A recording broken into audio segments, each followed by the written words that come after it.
We're here with Danae Hays, who's going to be at the Victory Theater on the 27th at 8 p.m. But a history on you would be you're Alabama born and Nashville based comedian, musician, actress, and content creator. Nearly 5 million followers and over 3 billion views. You have a lot going on with your country comedy single, Road Hard, and your latest song, which I love. So, we're going there, Meredith. Okay, that's what I'm talking about. Yeah, well, we're usually family friendly, but sometimes we like to color outside of the lines. Well, hey, I've had plenty of conversations from my grandmother on the phone saying, "Hey, can we please just dial it in a little bit? I've already had to move churches twice because of your songs, okay?" So, I, I think that's one of the reasons you're making such great gains is because you're like a real person who I happens to try. be I try to. extremely funny.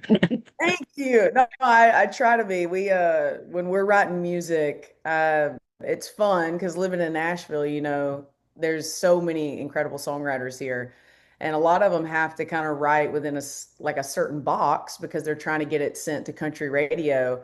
But when they come write with me, they're like, "Oh, they're like, we can say whatever we want to say."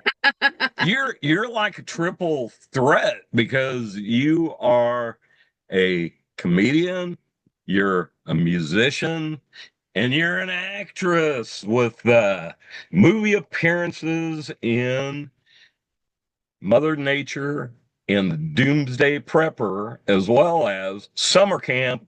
And this woman is acting beside A-list stars like Diane Keaton and Kathy Bates. That is just awesome. Um, Here's my very first. Oh, this is a burning question. We, you seem to have defied the trends where everybody's offended by everything. Political correctness gone wild. How does a comedian maneuver through that? You went right through it, I'm guessing. Oh man, I mean, I think a lot of it just comes down to I'm gonna say what I want to say if I find it funny, and I'm gonna let my heart kind of be my moral compass. And I think I have a really good heart. I like to think that, and I don't think it's gonna steer me in the wrong direction. So as long as my intentions behind the joke is good, I feel like we're really entering into a new wave and a new era of bringing back comedians being able to say what they want to say.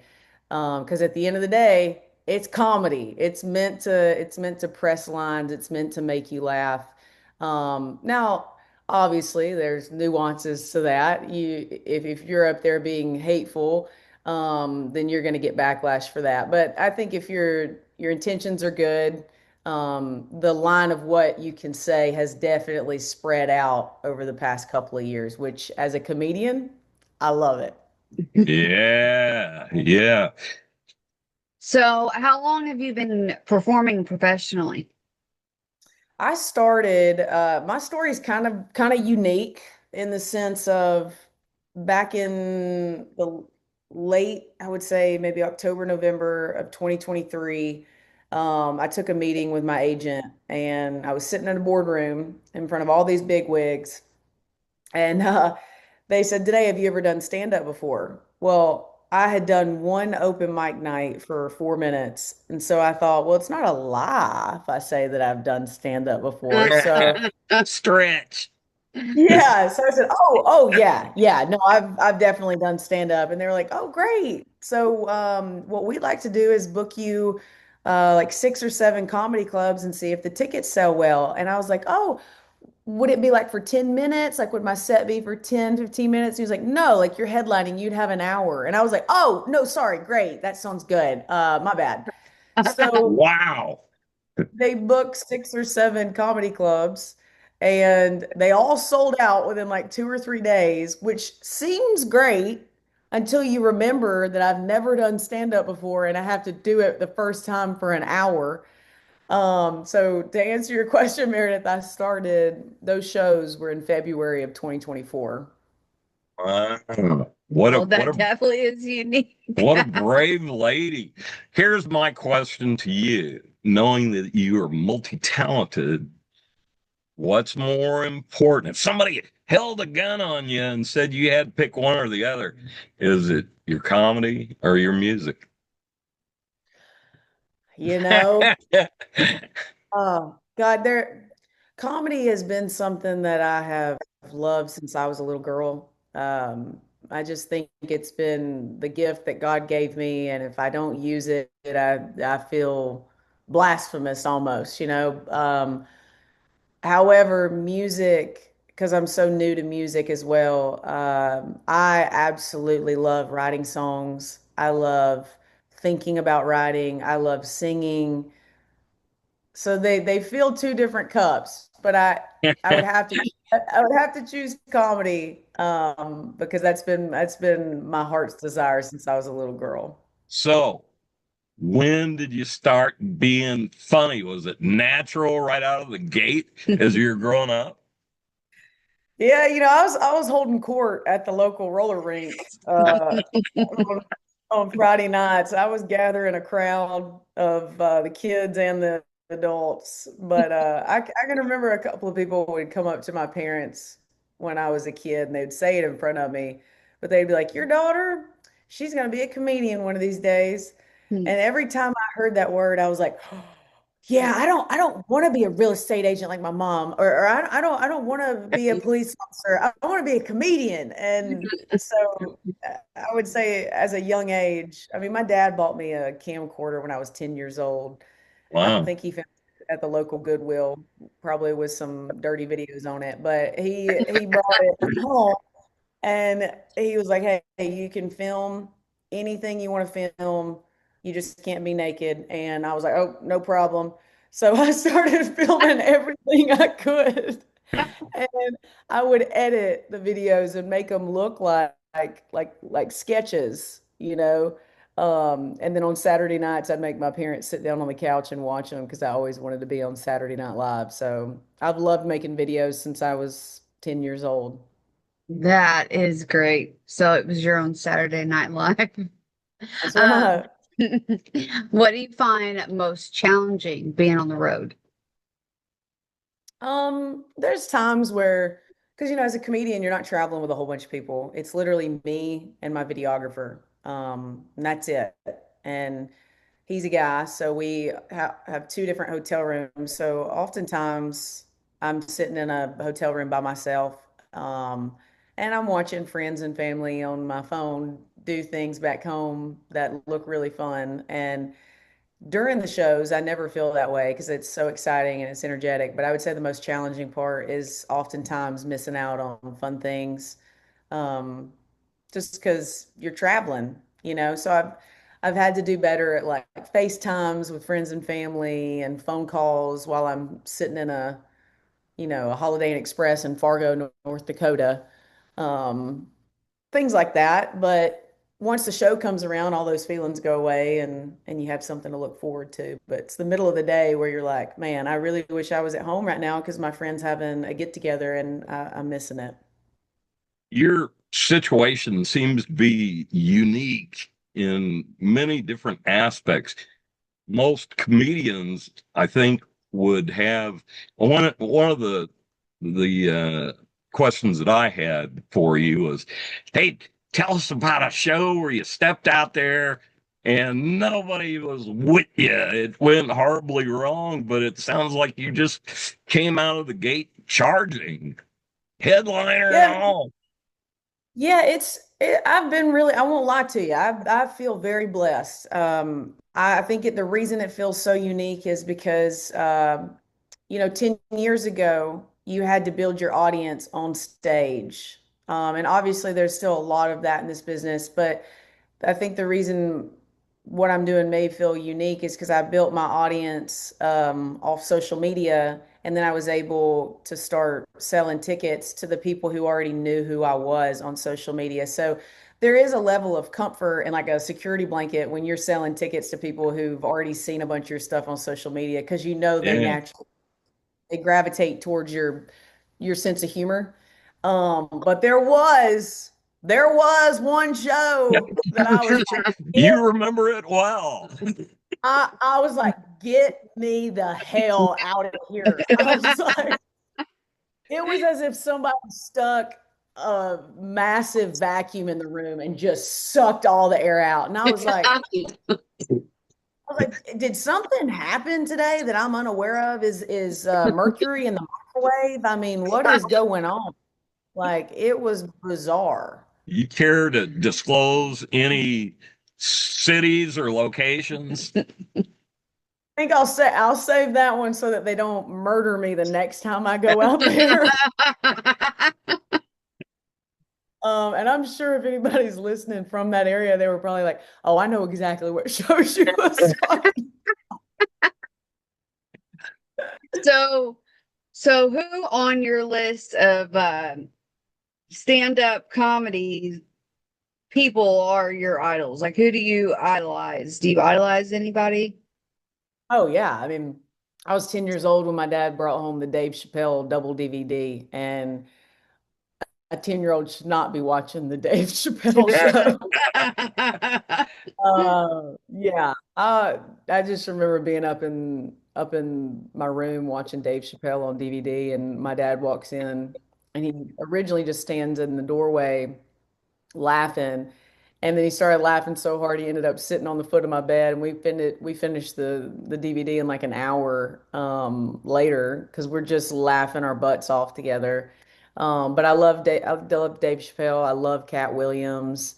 I gravitate towards a lot of black comedians. I just feel like anytime I see Cat Williams, Dave Chappelle, Bernie Mac, I would say those are like my top three right there. And a lot of that influence came from my dad because all three of those guys are my dad's favorite comics as well. Dave Chappelle is the man. Yeah, she's cutting her teeth with Dave Chappelle, for Christ's sake, at 10 years of age. Wow. So, what about music idols? Well, my music idols are my favorite era of country music. I would say is probably the 70s and 80s. Um, Maybe a little earlier before that, but I love Conway Twitty. That was who me and my dad and my grandfather grew up listening to. I love Hank Williams Jr., Tanya Tucker, Loretta Lynn. Yeah, I like some old school, but there's also some new guys that are coming up right now in Nashville that I'm tickled pink about. Like I think Gavin Adcock is Hank Williams Jr. reincarnated right now. I really enjoy listening to Ella Langley, Ashley Cook, Lainey Wilson. So, but my all-time favorite is Conway Twitty. Right. Wow. Huh. You know, we have spent like days watching your videos, and you have won over two big fans. We really admire what you're doing and your approach. So my question to you is, what how do you what's the process for you to develop a bit? I think real life. Like I'll take you through an example. 2 nights ago, I was at my best friend's house, and his dad is a preacher. And he told me, he was like, "Did you know that Moses had a stuttering problem?" And I said, "No, I didn't know that." And he said, "Yeah, it says in the Bible that a lot of people interpret it that way based off of what it says in Scripture." And I said, "Wasn't Moses the one that helped lead the people across the Red Sea, and that when Jesus parted the sea, he helped lead them across?" And he said, "Yeah, he did." And I said, "Could you imagine how frustrating that would be if you had a certain amount of time, but somebody on the other line, the person that was directing you, had an incredibly slow stuttering problem?" And so me and I, so I acted that out with him, and I did it on purpose, where I like acted a bit out He doesn't know that I'm trying to do this, but if I can make him laugh in a moment of just like us two friends hanging out, then what I do is I go say I got to go to the bathroom or something, and then I'll pull my notes out, and I'll voice memo that bit into my phone because it made me belly laugh when I said it, and then it made him belly laugh. I was like, okay, well that's a good barometer of if that's a good joke or not. So things like that. That is a good one. Yeah. Okay. Are you a disciplined daily writer? Or No, no. I have to be in an element of creativity. So I can't write every day, but I am very intentional because a lot of my jokes come from moments with other people. So I'm very intentional when I'm with other people, taking notes of like, okay, that was funny, or even if somebody else said something that was really funny, me being able to piggyback off that. So I think it has to be in like a wave of creativity for sure for me. Mhm. I know you played your comedy at the Grand Ole Opry. Any other performances that are special to you? That one was that one was a cherry on top. epic. Yeah, that dude, I'm telling you, that was crazy. I still, when I think about that, I'm like, holy shit. I- that's the craziest night of my life. I would say the second performance that I often think back on was selling out my theater in Birmingham, my hometown theater, the Alabama Theater. My parents took me to that theater a million times growing up to watch Christmas plays and Christmas movies and performances, and it was really wild being able to be on that side of the stage in front of most people a lot of people that I knew. Yeah, like a I'll, full circle moment. I'll bet. One of my favorite comedians is Sarah Silverman. Do you ever get comparisons? Because I don't know why, but the resemblance is there. And I get it all the time, Patrick. People will walk up to me and be like, "Oh my God, you look just like Sarah Silverman." And I'm like, at first I was like, "Wait, I know that name." And then I started looking at her and I was like, "Wait a minute, we do look like we could be sisters." Like it's kind of wild. Um, I don't know who's more foul-mouthed, me or Sarah. I'm gonna pawn that duty off on Sarah. you have mentioned a lot of your favorite black comedians. And I don't know, Dave Chappelle may be the funniest guy on the planet, but how about some white influences? Anybody? Um, I would say Heather McMahon. She's maybe a newer comedian. She's probably been around doing stand up now for 4 years. She's based out of Atlanta, and she is so funny. I saw Chelsea Handler at the Ryman, and it was my first time seeing her live. And I grew up watching the Chelsea Lately show, and I didn't think she could get any more foul mouthed than she was on that television show, but she definitely she definitely did. And I really like that about her because I was like, you know what, as sometimes I think men come into a female comedian show, they don't expect us to be able to um stray outside the lines like sometimes the guys can do. But I'm here to tell you that is not the case at my show. A lot of my content is very PG 13. But we go wherever we got to go to get the jokes. So Well, it seems to be working well for you because from the research I've done, you are just taking off like a rocket. I had thank you. read Steve Martin's book, Born Standing Up, and he had mentioned that when the venues get bigger, says there you can no longer tweak your bits because it's just too vast. He said a lot of times you can't even see the first row. Have you found that to be the case at all? That when with the expanding audiences, that it's tougher in that capacity? I would say it's definitely easier to get a joke in a comedy club. I think that's because of how intimate this setting is, and it's more casual. People are eating hot wings while you're up on stage, so they're like, they're primed and ready to go to laugh, and half of them are, 6 beers deep. Um, but that's why you really got to put in the legwork when you're writing a new hour or you're writing an hour. You got to put in the legwork to make sure that before you take it to theaters, you're getting hard laughs at the comedy clubs because it's not going to get easier. So, I think in March we'll be starting a new hour. So in January and February, I believe we have like 18 comedy club shows that we're going to be doing. So those 18 shows, the hour will literally build itself from start to finish before we move into theaters. Where was your very first show as a headliner? Where was mine? Yeah. Was Greenville, South Carolina. And were you freaked out when it Oh, was all on you for 1 hour? yeah, I was freaking out. I was standing in the green room. And I not was looking at 2 minutes.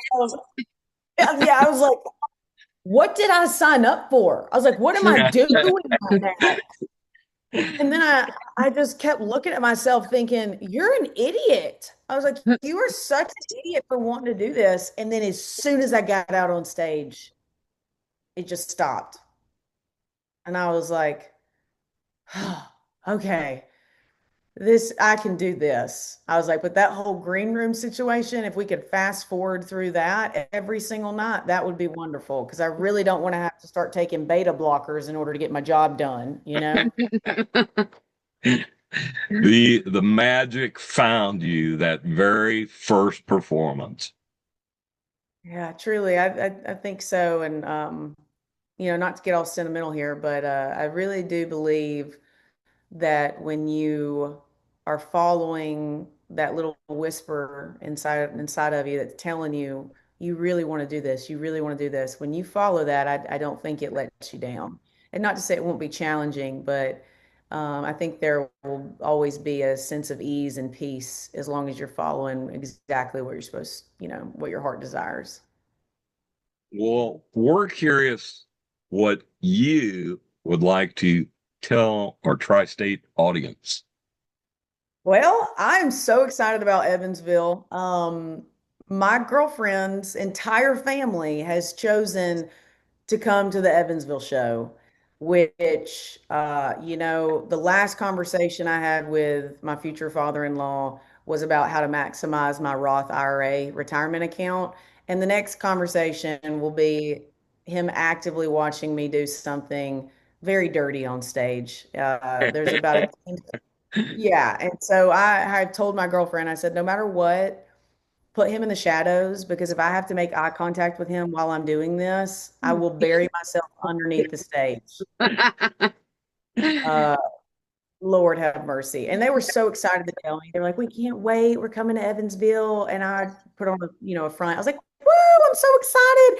And then I got in the car and I was like, no. I was like, oh my God, I hope I can't see any of them. I was like, stick them in the very back of the room. But no, Stick 'em on the balcony. yes, You yes, can't see but it. I am very excited. This has been a highlight of the tour as soon as it was announced because that's where my girlfriend's family was originally from. So it's going to be really nice to see all the cousins, the aunts, the uncles, everybody. Family reunion.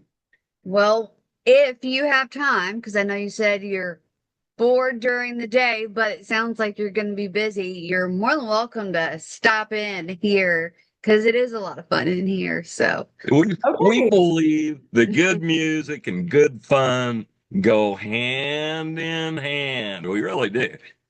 No, absolutely. If I have time, I know we're traveling from Lexington to Evansville that you'll pass by Saturday, but if us, actually. I'd love to say it, but if I have time, consider it done. And guys, it's been an absolute pleasure getting to know you both. Y'all are sweethearts. Thank y'all so much. Thank you for taking the time to talk with us. And, September 27th, 8 p.m., Victory Theater. Be there.